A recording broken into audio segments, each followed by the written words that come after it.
selaku dosen pengampu pengantar manajemen, izinkan kami memperkenalkan diri. Saya Wasti Simorangkir. Saya Syifa Bisastra. Saya Sujanta Sarubin. Saya Ratna Kasmila. Saya Adita Gula. Hadirin kami di sini ingin mempresentasikan tentang pertemuan 9 sampai 14. Baik, perkenalkan saya Adita Gula. Saya akan membahas tentang budaya organisasi. Budaya organisasi adalah norma dan nilai-nilai yang dipahami dan diterima oleh semua anggota organisasi dan digunakan sebagai dasar dalam aturan perilaku dalam organisasi. Adapun karakteristik dari budaya organisasi, yang pertama, inovasi dan pengambilan risiko. Kedua, perhatian pada detail atau kunci. Ketiga, orientasi hasil. Keempat, orientasi orang. Kelima, orientasi tim. Keenam, agresifan. Dan ketujuh, stabilitas. Adapun fungsi dari budaya organisasi terbagi atas tiga, yaitu yang pertama identitas budaya, yang kedua komitmen budaya, ketiga stabilitas budaya. Identitas budaya adalah mengandung rasa identitas untuk suatu organisasi. Komitmen budaya adalah memfasilitasi hadirnya komitmen untuk sesuatu yang lebih besar daripada kepentingan individu. Ketiga, stabilitas budaya adalah meningkatkan stabilitas sistem sosial karena budaya adalah perekat sosial yang membantu menyatukan organisasi dengan memberikan standar tentang apa yang seharusnya dikatakan dan dilakukan karyawan. Adapun dilema pada budaya organisasi. Yang pertama, menjadi penghalang terhadap perubahan. Yang kedua, menjadi penghalang terhadap keanekaragaman. Yang ketiga, menjadi penghalang kerjasama dengan pihak lain. Mengapa budaya organisasi harus berubah? Perubahan lingkungan terbagi menjadi dua, yaitu eksternal dan internal. Pada perubahan eksternal, yang pertama, persaingan yang kompetitif. Yang kedua, perubahan teknologi. Yang ketiga, perubahan regulasi. Pada internalnya, satu, banyaknya konflik internal yang tidak tuntas. Yang kedua, lemahnya pemahaman terhadap visi dan misi. Ketiga, lemahnya pola kepemimpinan. Pengertian dari kepemimpinan. Kepemimpinan adalah proses di mana seorang individu mempunyai pengaruh terhadap orang lain, memberi semangat, memotivasi, dan mengarahkan kegiatan mereka guna membantu tercapainya tujuan kelompok atau organisasi. Adapun teori kepemimpinan terbagi menjadi tiga, yaitu teori karakter, teori perilaku, dan teori kepemimpinan situasional. Fungsi-fungsi dari kepemimpinan terbagi menjadi 5, yaitu 1. Fungsi instruktif, yang kedua fungsi konsultatif, yang ketiga fungsi partisipasi, yang keempat fungsi delegasi, dan kelima fungsi pengendalian. Adapun tujuan kepemimpinan, yang pertama, 1. Mencapai tujuan. Kepemimpinan merupakan sebuah hal yang dibutuhkan dalam perusahaan atau kelompok supaya tujuan dapat tercapai. Yang kedua, memotivasi orang lain untuk memotivasi orang lain agar bisa melakukan sebuah hal dengan baik dan memaksimalkan kemampuan. Demikian presentasi dari saya, akan dilanjutkan oleh Syifa Bisastra.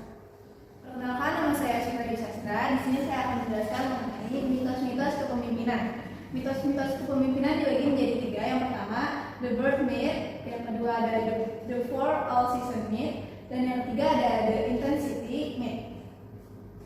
Macam-macam gaya kepemimpinan. Yang pertama ada kepemimpinan otoritis, yang kedua ada kepemimpinan birokrasi, dan yang ketiga ada kepemimpinan partisipatif, dan yang keempat ada kepemimpinan delegatif, dan yang terakhir ada kepemimpinan demokratis. Hubungan antara kepemimpinan dan kemanajemen. Manajemen terkait dengan perencanaan, anggaran, pengorganisasian, dan staffing, kontrol, serta pemecahan masalah.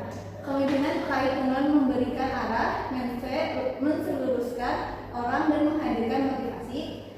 Dan yang ketiga ada manajemen dan kepemimpinan, hal yang paling krusial dalam organisasi. Tanpa itu, para anggota organisasi akan kehilangan arah dan tujuan.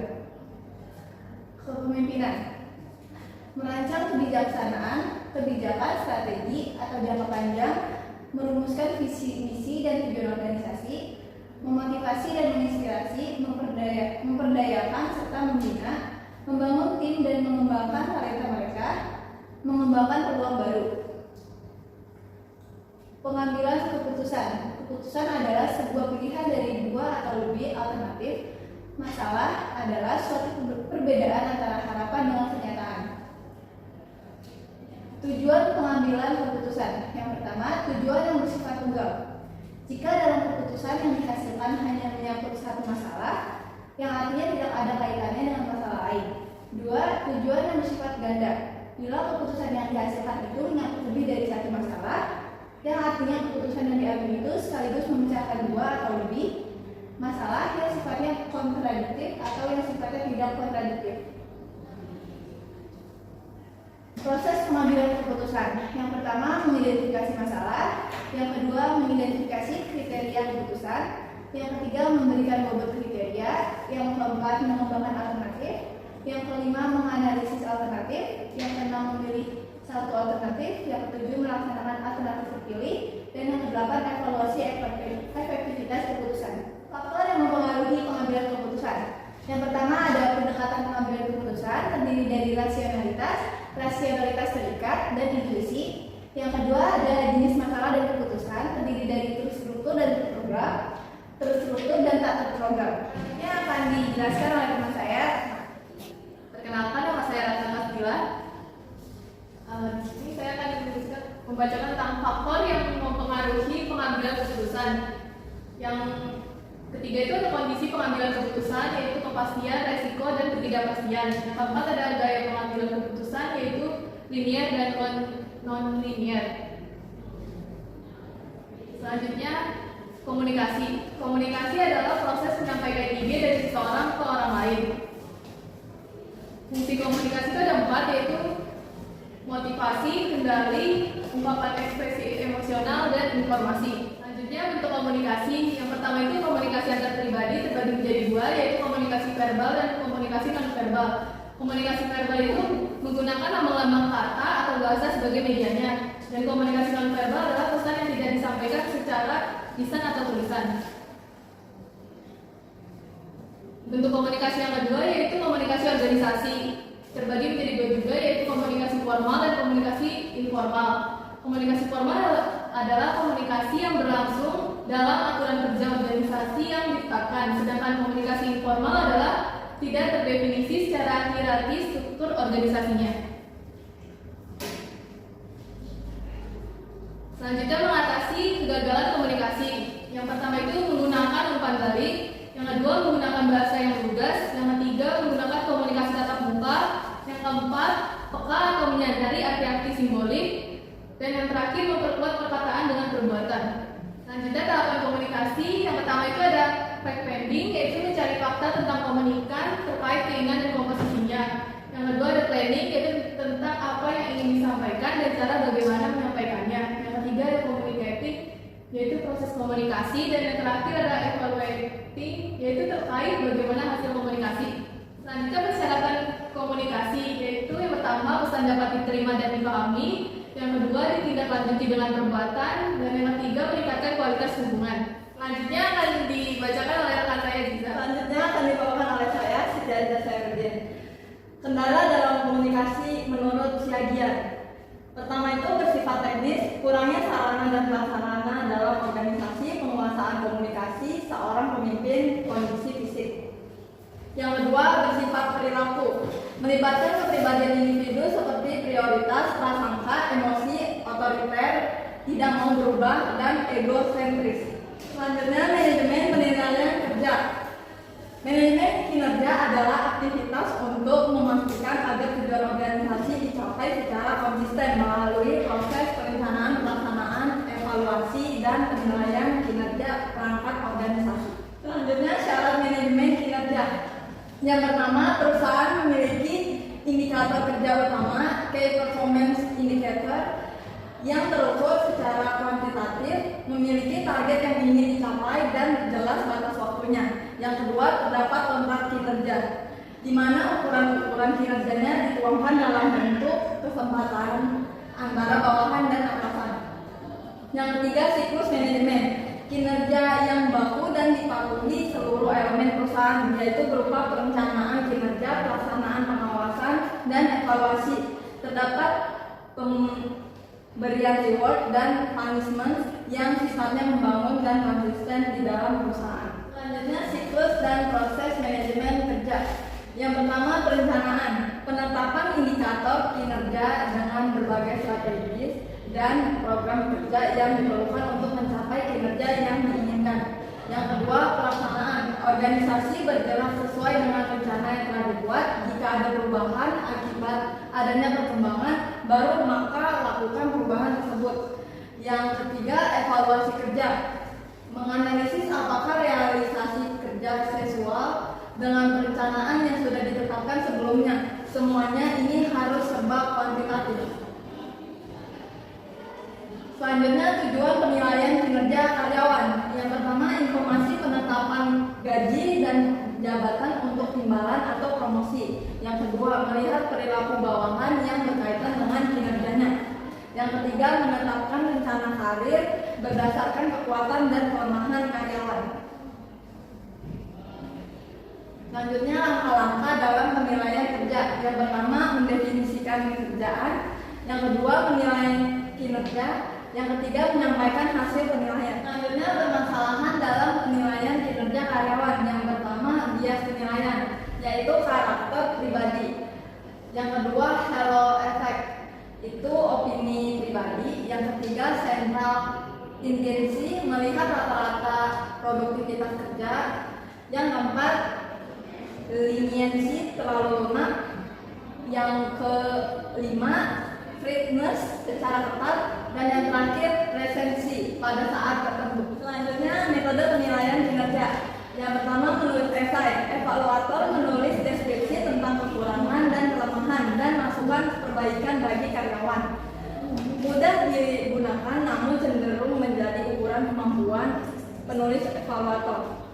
Yang kedua BART, memadukan elemen dari peristiwa penting dan skala grafis. Evaluator menggunakan skala penilaian dengan item-item perilaku aktual karyawan. Yang terakhir memakan waktu dan sulit dikembangkan. Selanjutnya yang ketiga penilaian 360 derajat, pendayagunaan umpan balik dari supervisor, karyawan dan rekan kerja, menyeluruh memakan waktu. Yang keempat perbandingan multi karyawan, penilaian dilakukan dengan membandingkan karyawan dalam kelompok kerja. Sulit dilakukan apabila jumlah banyak terkait aspek hukum. Selanjutnya akan dilanjutkan oleh rekan saya. Selanjutnya akan disampaikan oleh saya sendiri, Wasisimo Lampir, materi tentang pendelegasian. Pendelegasian yaitu pelimpahan wewenang dan tanggung jawab formal pada orang lain untuk melaksanakan kegiatan tertentu. Wewenang yaitu hak untuk melakukan sesuatu atau memerintah orang lain melakukan atau tidak melakukan sesuatu agar tercapai tujuan tertentu. Yang ketiga, pendelegasi wewenang, yaitu proses saat manajer mengalokasikan wewenang pada orang-orang yang melaporkan kepadanya. Selanjutnya, tujuan dan manfaat delegasi. Yang pertama, agar organisasi dapat berjalan dengan baik, efektif, dan efisien. Yang kedua, memungkinkan atasan dapat memusatkan perhatian kepada hal-hal yang lain yang lebih prioritas, sehingga organisasi berjalan lebih maksimal. Yang ketiga, untuk membantu atasan dalam menilai dan mengambil keputusan yang tepat. Selanjutnya, yang terakhir, agar semua pihak di dalam organisasi dapat berperan secara maksimal sesuai dengan kemampuannya. Asas-asas delegasi. Yang pertama, ada kepercayaan. Selanjutnya, atas hasil yang diharapkan, penentuan fungsi dan kejelasan tugas, rantai berkala, tingkat wewenang, kesatuan komando, keseimbangan wewenang dan tanggung jawab, pembagian kerja, efisiensi dan kemutlakan tanggung jawab. Unsur-unsur delegasi ada 3. Yang pertama tugas, yang kedua kekuasaan, yang terakhir pertanggungjawaban. Hal-hal saat delegasi dilakukan. Yang pertama, pendelegasi menetapkan dan memberikan tujuan dan tugas kepada bawahan. Yang kedua, penerima delegasi menimbulkan kewajiban dan tanggung jawab. Yang ketiga, pendelegasi melimpahkan wewenang yang diperlukan untuk mencapaikan tujuan. Yang terakhir, mendelegasi menerima pertanggungjawaban bawahan untuk hasil yang dicapai. Prinsip-prinsip pendelegasian yang efektif ada 3. Yang pertama, prinsip saklar.